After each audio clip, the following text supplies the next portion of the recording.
Hello, everybody, and welcome to another edition of the Green Room Podcast. I'm Matthew Brune, and joining me once again is Colin Mitchell. Colin, 48-10, SMU routes North Texas. In what I found out, and I don't know how I didn't see Reed's tweet earlier, but it is the worst loss of the Seth Luttrell era to SMU, but it's also the worst loss to SMU since 1941. Let that sink in. Really? You didn't see my tweet? You don't check I don't Twitter really get anymore? on Twitter anymore Okay, well, for yeah, my it's for my mentals. for my mentals. Yeah, okay. Yeah, the worst loss to SMU That's since crazy. 1941. You know what? And And two I two and I two think this the only other time they even lost by 30, I believe, was 2 years ago. Those are the only two times since 1941 that they've lost by 30 or more points. 2020 and 2022. in almost 2017, but then I remember that It was Jalen a 28 Guyton. point game. Yeah, but Jalen Guyton got those like late game, like 5 minute left touchdowns. Yeah. That's what I would have thought was going to be the worst loss. But yeah, they only lost Yeah. 54-32. We didn't make this podcast to be like our old podcast where we'd sit here and recap the game. Yeah. So if y'all didn't watch it, sorry. If You y'all know, didn't watch the game, I actually don't feel sorry for you because no, I do. You want to know why, Bruni? Because I was right. Damn it.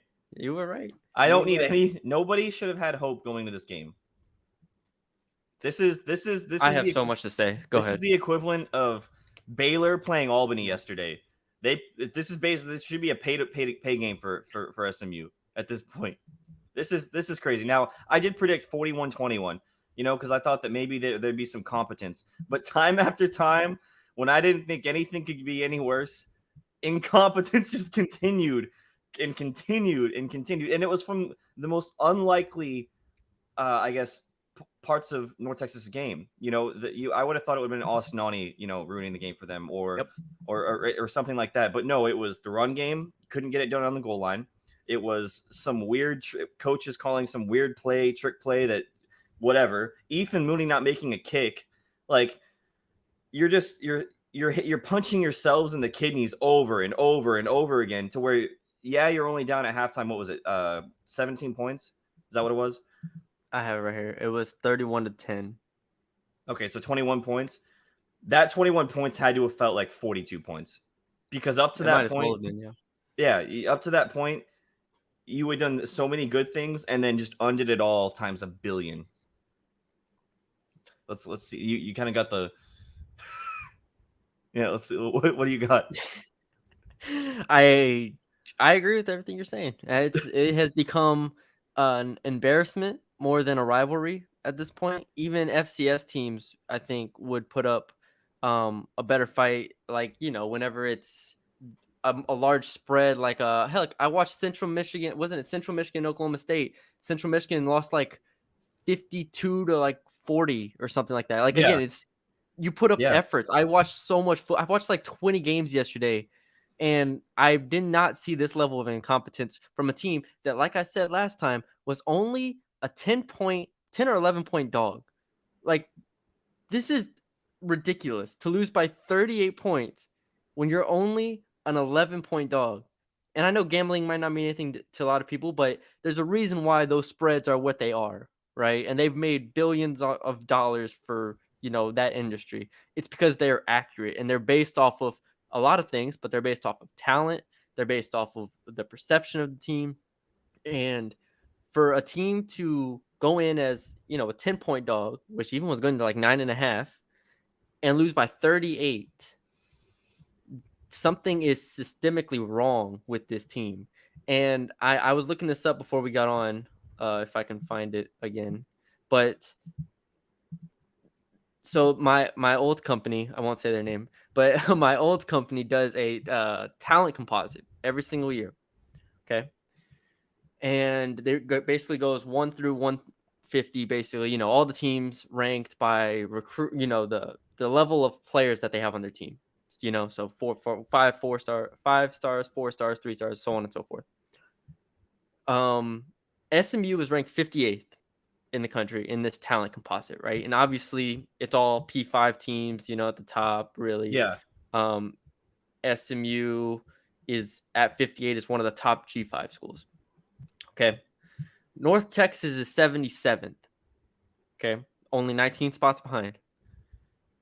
UTSA is 76, so one spot above North Texas, and played Houston, who is 55th in this. So Houston 55, UTSA 76, SMU 58, North Texas 57. 77. 77, sorry. Yep. You see where I'm getting at? Yeah. Do I even need to continue this rant? No. UTSA, I watched that whole game, and that looked like a team that even going into the game, we're like, you lose, if you're UTSA, you lose an NFL corner, you lose elite defensive lineman, you lose your running back, Sincere McCormick, you lose dudes, offensive linemen as well, another NFL offensive lineman, you lose dudes off this team. And Houston going into the year is expected to be, if not the best G5 team, one of the best with Cincinnati, right? Yep. There's no doubt. Top 25 team comfortably. And we saw what Houston did to North Texas a few years ago, right? UTSA looked like the better team for parts of that game. And even if they weren't the better team, they were clearly an excellently coached team, and they were all on the same page. There was never a question of whether UTSA was going to execute. Right. And they did every single time.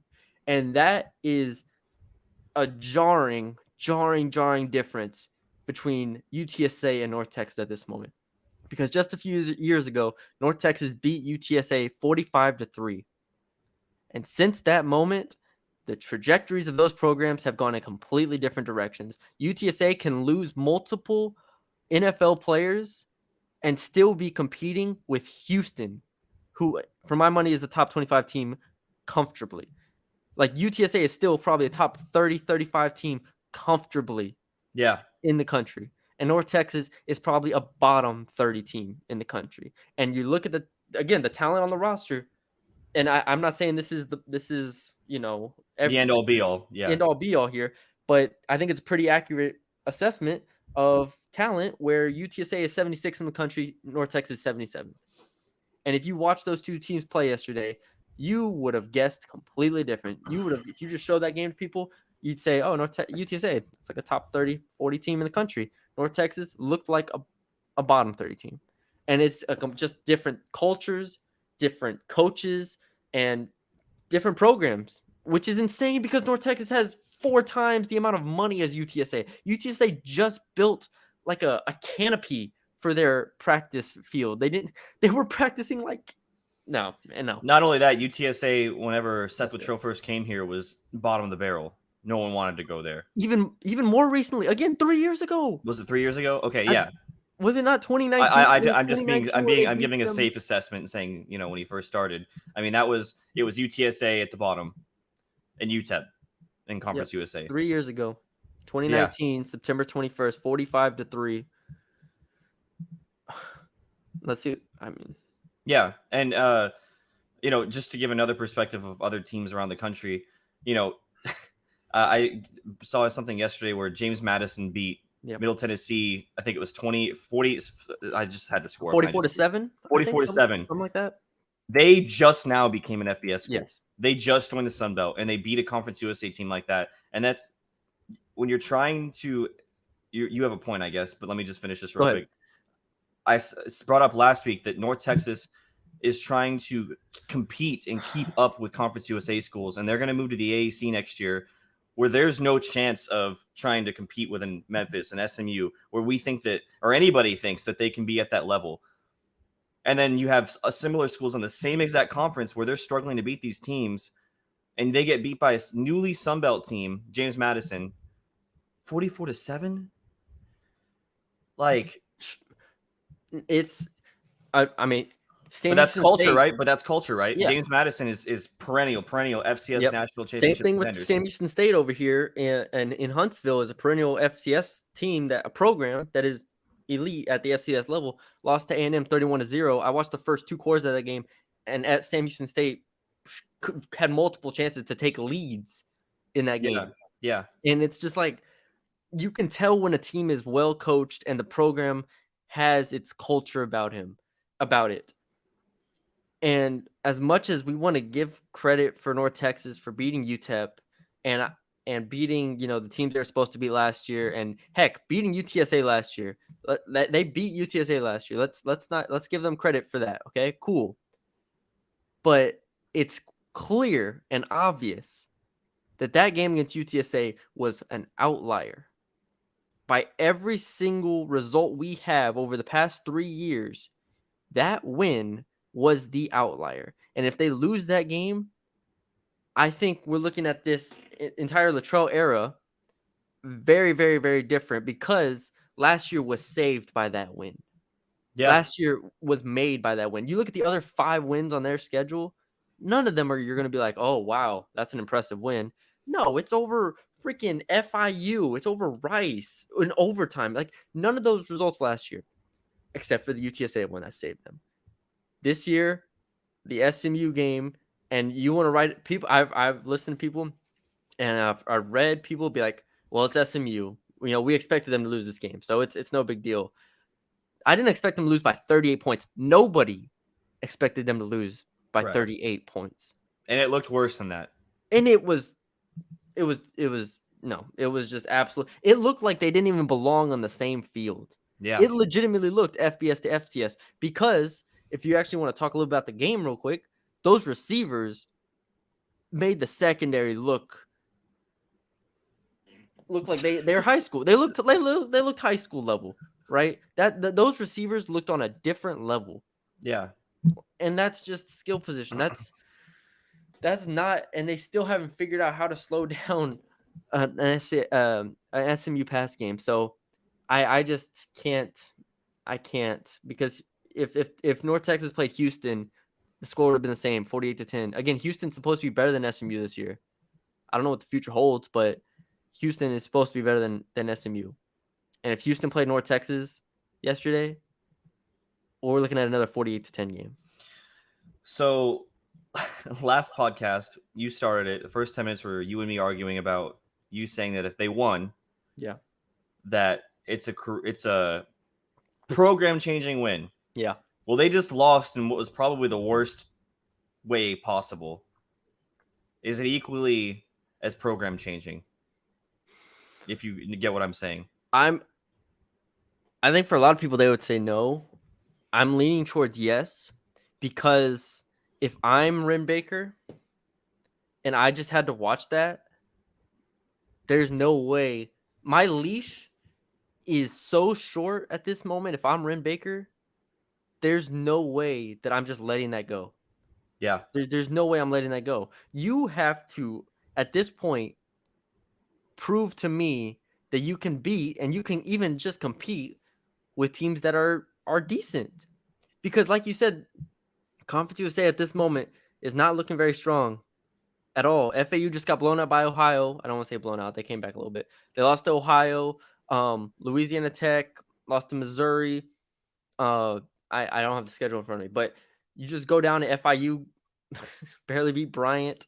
Like, Rice got blown out by USC, and they had 3 pick sixes. So it's just like, what are we doing here if we're applauding a guy for going 6-6, and all 6 of his wins are against teams in the bottom 20 of the country? Yeah. Yeah. Like, Texas Southern and UNLV are the next 2 games. Like, those are, again, well, Texas Southern is a FCS program, whatever. But UNLV is awful as well. So unless if they show something against Memphis, I can't see this season changing anyone's minds. It feels like, and let me know, I mean, if you agree, but like, it feels like our minds are made up at this point, and we're just waiting for him to prove us wrong.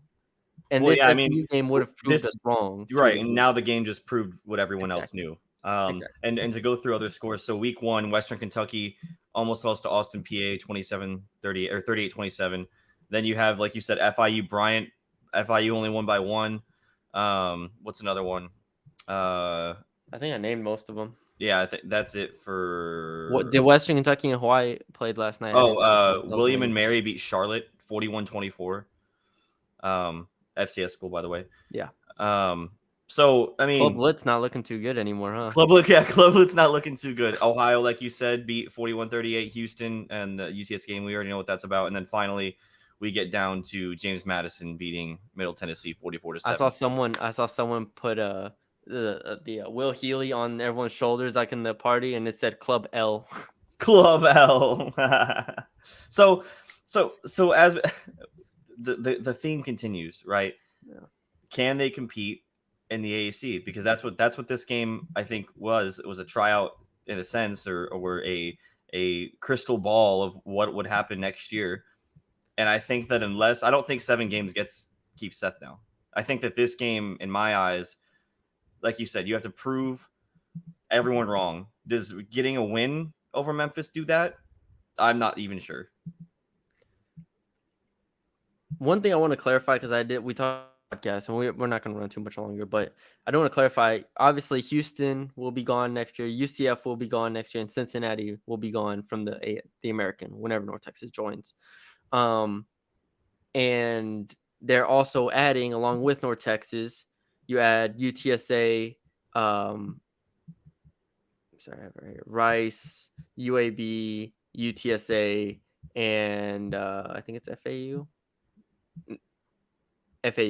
and Charlotte.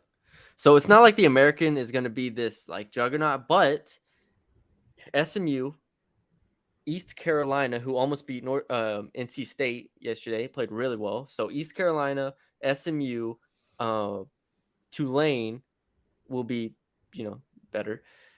Tulsa lost yesterday, but that is what it is. And then UTSA and UAB, right? Yeah. So let's just say that's at least 5 teams every year that are going to be pretty much better than you, unless if something changes.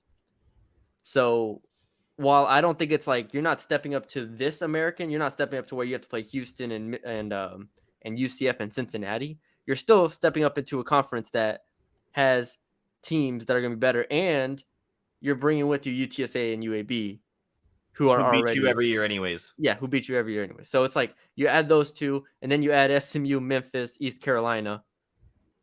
Quick math, that's 5 that are legitimate programs that have been better than you forever. And that's not to say the other schools aren't going to step up that come Yeah, up. like I said, Tulane right here in New Orleans. Yeah. I mean, that's Navy's hit or miss. South Florida can be hit or miss. Tulsa is up and down. So, it's just teams like that. We'll see. Did I say FAU's going in there too? Yeah. Yeah.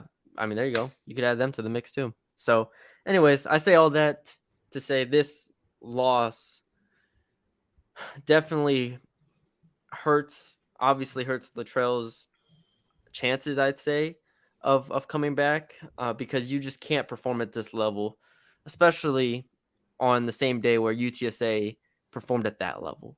Yeah, I agree. Like, it's just, you can't. So I don't even have that much more to say. If you want to real quick talk about the game, I Over-unders. thought, what was that? Or over-unders. Oh, yes. I was right for the score. I was more right. You were more right. You were definitely more right for the score. Jake Roberts over under 3.5 receptions. I think we both said over, right? Or I said over, you said under? You said over, I said under. I said they were going to take him away. Do you not have the box score up? I took it away. Let me get it back up. Okay. Box score. North Texas podcast or anything. North Texas receiving. He had 3. Dang. Beautiful. Let's write that down.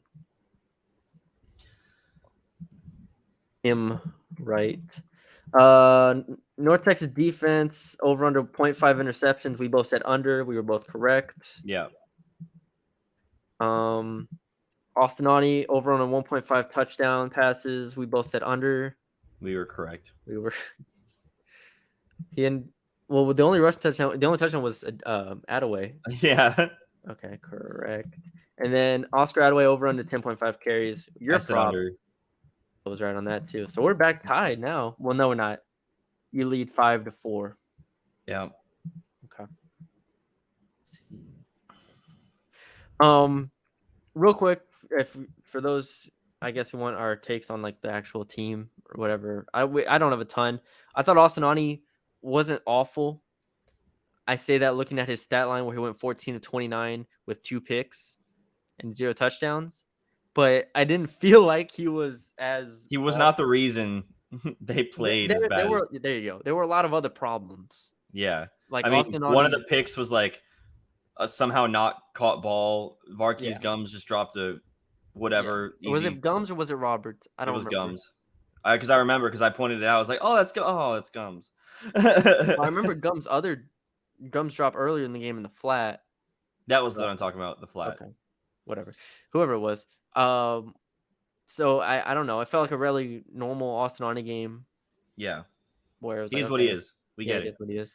Oscar Defense. Adaway is the best player on the offense by a wide margin. Best player on the team, probably.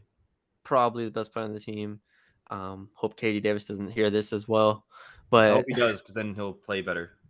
I thought on He defense, didn't play bad, by the way. I'm just yeah, mean, I like, don't think Katie Davis played bad at all. He just needs to like carry it, like just put everyone on his shoulders. Needs to be a If he's safety. actually the All-American, you know, that Yeah. level, you're gonna have to do that because obviously outside of Katie Davis and Tom Trebe, I don't look at anybody else in this defense as being playing to the level that they need to Let's talk play about at. Sean Thomas Faulkner, huh? How'd The you whole like him back there? secondary, the whole secondary was just in shambles, in absolute shambles. They acted like they had never seen someone so fast.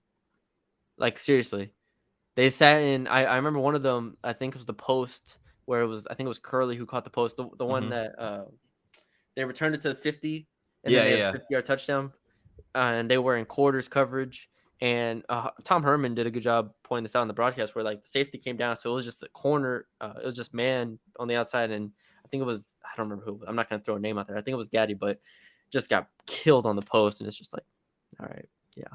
Again, they're just way faster, way better athletes, and so as much as we want to give North Texas receivers, you know, praise and like be like, hey, you know, North Texas receiving core is actually not bad. It's decent, which I think it is decent. That's what an elite G5 receiving core looks like. Yeah. That's what it looked like when you had Jalen Guyton, when you had Rico Bussey. That's what it looked like. They don't have North Texas doesn't have that anymore. So that's you could tell the difference in receivers pretty comfortably. Like I said, Trebe and Katie Davis were the only two good defensive players in my opinion. If there was another one, then feel free to point him out. But I thought everybody else played really poorly. So. And I mean, not for nothing, we gave Phil Bennett his props last week. I think he was a little overmatched, but at the same time, it definitely didn't look comforting to watch SMU just walk down the field every single time. Every time. I mean, Tanner Mordecai ended the game 23 of 32 for 432 yards, 4 touchdowns, no picks. Yep. So that's it. That's all I gotta say. That's all I gotta say. I gotta get to New Orleans, Colin. Okay. What should I have to drink tonight? A hurricane? Yeah. You just get yourself a hurricane. A hand grenade. Hand When are you grenade? coming to New Orleans, Colin? That's my question. I don't know. Am I invited? Of course, always invited. Okay. Are we gonna wait till North Texas makes the New Orleans Bowl for the third year? No, I'll wait till LSU and North Texas play. There you go. Just kidding. There you go. That would be a bloodbath. Oh my god. But all right, guys, that's all we have for y'all today. Wait. Who do they play? Texas Southerns next week? Texas Southerns next week. That better be a win. It's gonna be a win. Okay. It'll be a win. I'm just throwing out. I'm just gaslighting everyone, making sure that they're not sure. Right. Let's just have a whole full breakdown of Texas Southern. Yeah. Oh, listen, man, Texas Southern. You know they could. It's not a bad team. UNT has a 99.4% chance to win, according to the ESPN. FPI. Yeah. Well, what we'll do is instead of having a pregame podcast, because I have nothing to talk about. Yeah. What are we gonna say? We have nothing to talk about. We'll just post it on Twitter, our over-unders. That's a good idea. You can make a little graphic. Mm-hmm. And there you go. That's what we'll do. All right. That's it. Thank you all for joining us. If you made it this far, leave us a like, comment, share. I'm out of focus on my camera now. Look at that. Yeah, that's all right. Dang. But all right. Thank you for joining us. We'll talk to y'all later. Peace.